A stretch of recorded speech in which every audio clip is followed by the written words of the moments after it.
Olá, eu sou o professor Renan e vou lecionar a disciplina de Ciências do 7º ano no Colégio UAUS. Bom, pessoal, dando continuidade à nossa disciplina, né, na nossa segunda aula, vamos iniciar aí a unidade 2. Vocês podem acompanhar aí no livro de vocês, lá na página 50, tudo bem? Vamos falar então, né, sobre vida e evolução, mais especificamente, agrupamento e classificação dos seres vivos, tá? Então, primeira coisa super importante que eu quero que vocês lembrem aí, quando eu estou falando de ser vivo, não estou falando só de animais, não estou falando só da espécie humana, do Homo sapiens, tá? Eu estou me referindo a todos os seres que possuem vida, tá? E não é para esquecer de micro-organismos. O que são micro-organismos? Seres vivos extremamente pequenos que possuem vida, tá? São os vírus, bactérias, fungos. Não podemos esquecer também de plantas. As plantas, árvores, também são seres vivos, tá? Então, a gente vai aprender sobre esse agrupamento e classificação. Então, primeira página aí, né? No capítulo 4, tem essa foto com umas borboletas dispostas aí, tá? E duas perguntas para a gente refletir, para a gente pensar antes. Você consegue perceber algum tipo de organização de separação dessas borboletas? Ou mariposa, tá? Existem diferenças, tá, pessoal? Borboleta, mariposa, elas são parecidas? Sim. Só que existem características diferentes entre elas. Enfim, vocês conseguem perceber algum tipo de organização? Primeira pergunta. Segunda pergunta, se tem organização, quais as vantagens em organizar essas borboletas? Qual que é a vantagem de organizar uma coleção zoológica? Olha só, um conceito importante aí para a gente entender. Coleção zoológica, o que significa isso? Vocês lembram de biologia? O que significa biologia quando a gente divide a palavra? Né? Bio significa vida, sempre, né? Logia, estudo. Então, biologia, estudo da vida. E agora, aqui, né, eu posso falar de coleção zoológica. Zoológica vem de zoologia, um outro tipo de estudo. Tá? O que é? Logia, estudo dos animais. Tá? Então, o que é coleção zoológica? Coleção de animais. Sim, dá para fazer. Tanto que os museus, eles possuem coleções, né, algumas réplicas, mas muita peça original de animais. Mas enfim, olha só que interessante. Quando você vai ao zoológico, você vai para ver o quê? Animal, tá? Ah, mas Renan, no zoológico também tem planta, tem a parte lá das plantinhas, né, do herbário. Pois é, por isso que aqui no zoológico de Belo Horizonte, né, especificamente falando, ele é chamado de Fundação Zoo, olha, zoo de animal, Fundação Zoobotânica. Você vai ver animal e plantas. Tudo bem, vamos refletir então essas duas perguntas. E uma curiosidade aí, há mais de 1 milhão, mais de quase 2 milhões de seres vivos descritos hoje, tá? No mundo inteiro. É muita coisa. Só que olha só, há ainda muitos que não descobriram ainda, que os biólogos não descreveram. Por quê? Pessoal, existem regiões na Amazônia que os pesquisadores não conhecem, não têm nem acesso. Se existem regiões que nós não conhecemos ainda, então provavelmente irá existir espécies lá de insetos, micro-organismos que não estão descritas. Então esse número aqui, ó, de 1.700.000 pode ser ainda maior. Então, É muito ser vivo, não é? Tá. Então, por que que é importante, né? Já respondendo a primeira pergunta, assim, olha assim. Olha aqui, tem uma organização. Parece que ele separou aqui por cor ou por... aqui, ó, deixou as maiores, por tamanho, né? As maiores, as menores. Aqui tem as brancas com meio com azul. Aqui parece que ele colocou um pouquinho das amarelas e laranjas. Então ele organizou. Mas qual que é a vantagem disso? Pessoal, olha só, já é meio que uma mania nossa. A gente faz isso sem nem perceber, tá? E não estou falando não é com animal, não, é com tudo. É com todos os objetos, com tudo que nos pertence. Te dar um exemplo. Nos talheres da sua casa, né? Se você for lá na sua cozinha agora, você vai perceber que nos talheres vai estar colher com colher, garfo com garfo, faca com faca, não é? Pois é. Olha só uma outra coisa que eu gosto de fazer muito. Separar as minhas músicas. Então, a primeira coisa que eu faço, no computador existem vários formatos de arquivo, não é mesmo? Só que eu criei uma pasta na minha área de trabalho só para colocar música. Então, naquele arquivo, naquela pasta, eu só vou colocar meus arquivos de música. Só que eu tenho muitas músicas, eu escuto músicas internacionais, músicas nacionais. Então eu vou criar mais uma pasta. Então eu tinha uma pasta escrito música. Dentro dela, eu criei mais duas, internacionais e nacionais. O que eu estou fazendo? Eu estou organizando, tá? E você faz isso com tudo, tá? Quer dizer, tem gente que não gosta não, né? Tem gente que deixa as coisas tudo espalhado. Só que piora a situação em algum imprevisto. Tá? Por exemplo, em época de aulas presenciais, você não organiza seus livros, um exemplo, tá? Aí você está, não, vou organizar meus livros só na hora de ir para a escola mesmo. Acontece um imprevisto lá de última hora, você não sabe onde estão seus livros, nem sua bolsinha, nem nada, né?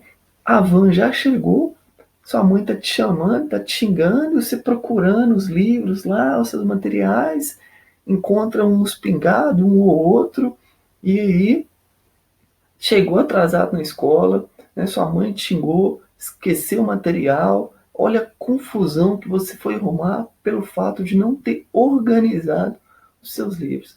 Então, o fato é, por que a gente organiza as coisas? Para facilitar o nosso dia a dia, a organização, tá? O agrupamento é agrupar mesmo, tá? Livros de que eu uso no colégio, vou ficar aqui, meus lápis, minha mochila, vou deixar ela sempre aqui, né? Meus talheres, aqui fica colher, aqui fica muito mais fácil. Nossa, está com fome, eu vou lá onde está, onde é o lugar dos garfos. Então, facilita o nosso cotidiano. Mas e os animais? Como assim? Facilitar o nosso cotidiano? Vai facilitar o estudo dos animais. A partir da hora que a gente organiza, classifica e agrupa mesmo, né? Esses são os animais tal, esses daqui são os tal, fica mais fácil de estudar. Essas são as vantagens de uma coleção zoológica e de classificar, organizar, né? Mas olha só, quem que teve essa primeira ideia aí? Qual foi o primeiro cientista, né, de querer classificar e organizar os animais? Bom, na realidade não foi nenhum cientista, foi Aristóteles. Aí, ó, um filósofo grego, lá quase 300 anos antes de Cristo, tá? Então, primeira pessoa que teve essa ideia, né, que resolveu investir um pouco mais no conhecimento sobre isso, foi Aristóteles. Só que naquela época, olha só, a gente está falando de 300 anos antes de Cristo, tá? Não é 1000 anos atrás, é 300 anos antes de Cristo. Não tinha tecnologia nenhuma, né, tá, comparado ao que nós temos hoje.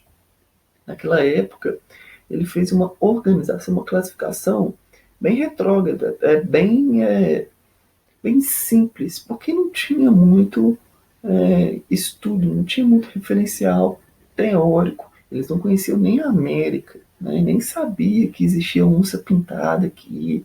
Eles não tinham conhecimento de todo o globo. Então, olha a classificação dele: animais com sangue, animais sem sangue. Tá, animais com sangue. Eu tenho um cachorro, né, aqui, que tem sangue no organismo. Existe baleia, também que tem sangue. Existe minhoca, também que tem sangue, por mais que não pareça, mas minhoca tem. Girafas. É, ficou muito vago, tá? Tem muitas características que diferem os animais que têm sangue no organismo, tá? E ele acabou errando em alguns pontos, porque ele pensava que os animais pequenos, bem pequenininhos, não possuíam sangue no organismo. Como também ele dividiu aí as plantas em 3 grupinhos, tá? Então, olha só, foi uma ideia muito legal. Ele foi o primeiro a, de fato, pegar essa ideia e querer resolver a situação, né? Só que foi uma ideia bem simplista, até mesmo por causa da tecnologia, que não tinha, assim, estudos que não eram tão aprofundados dos seres vivos. Mas ele foi o primeiro que inspirou esse cara aqui, ó, Linneu, o maior cientista, o pai da taxonomia, chamado também de taxonomia de Linneu. O que ele fez? Ele fez a classificação mais importante dos animais, que é chamada de taxonomia de Linneu. Tá? Ele publicou o estudo dele lá no século XVIII, 1700 e uns anos, lá entre 1700 até os meados aí de final do século XVIII, e o estudo dele permaneceu até hoje. Olha só, a gente está falando do ano 1700. Eles já tinham chegado no Brasil, eles conheciam a América. Biólogos, cientistas já deram a volta ao mundo, já sabiam que existiam centenas de seres vivos, de animais diferentes, tá? Em todo o planeta Terra. Então, o Linneu, ele reuniu esses estudos, tá? Leu muita coisa e teve muito mais referencial teórico do que Aristóteles. Então ele resumiu todos os estudos e publicou o estudo mais famoso, né? E que é aceita até hoje, que é a taxonomia de Linneu, o agrupamento e classificação dos seres vivos mais famoso que é aceito até hoje. Primeira coisa que ele fez, então, dar nome a cada ser vivo. Então, a partir de hoje, cada ser vivo vai ter um nome. E esse nome vai utilizar um sistema binominal. É um nome composto, tá? Como se fosse Renan Duarte. Só que não é Renan Duarte. Cada espécie vai ter um nome científico utilizando o latim como referência. Então, vamos lá. Leão é um nome brasileiro, né? Que a gente fala leão. Só que o nome científico dele vai ser Panthera leão. O tigre, Panthera tigris. A onça, Panthera onca. Por que o gênero está repetindo? Porque eles têm características em comum, tá? Mas antes de falar sobre essas características, vamos entender isso. Então, o Linneu, ele realmente, a primeira coisa que foi extremamente importante, né? Eu nem sei como que ele pensou isso, porque deu muito certo, tá? Foi justamente dar nomes científicos às espécies e utilizar o latim como uma língua universal para esses nomes. O latim é uma língua morta, tá? Que não se fala mais, não existe país que utiliza o latim, só que foi extremamente importante para universalizar, né, os nomes e não precisar, por exemplo, eu sou brasileiro e vou lá na Inglaterra apresentar um trabalho meu sobre o leão. Eu sou biólogo e eu vou num congresso onde vai ter pessoas do mundo inteiro e eu não vou chegar lá e ficar traduzindo. Gente, eu vou falar do leão. O leão, para quem é inglês, para quem fala inglês, é lion. Para quem fala espanhol, né? Eu vou falar da espécie, aí eu traduzo de novo para espanhol, traduzo para o coreano, traduzo para o japonês. Não, se for num congresso internacional, eu vou falar, ó, eu fiz um estudo da espécie Panthera leo, porque todo mundo vai entender. E foi extremamente eficiente. Outra coisa que ele começou a fazer é dividir os animais em grupos, tá? Então o que ele fez? Pegou o primeiro grupão, essa imagem está no livro de vocês aí também, tá? Primeiro grupão, que na realidade são 5, que ele chama de reinos, tá? Então todos os seres vivos vão estar encaixados em pelo menos um grupo desse reino. Qual que são esses reinos? Reino das plantas, plante, tá? De origem do latim também, tá? Os animais, reino Monera ou Eubactéria. O livro de vocês está com Eubactéria, tá? Protistas, que são os protozoários e as algas, e os fungi, e o reino fungi, que são os fungos. Então, olha só, cada ser vivo vai estar encaixado aqui em algum grupo desses reinos. Existem alguns autores ainda que usam o domínio, tá? Só que não é regra, não. Então, ignoram o domínio aqui por enquanto.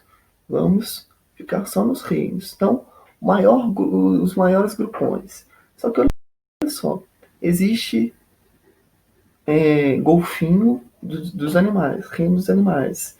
Vai estar o golfinho, vai estar o elefante, vai estar um besouro e vai estar uma baleia.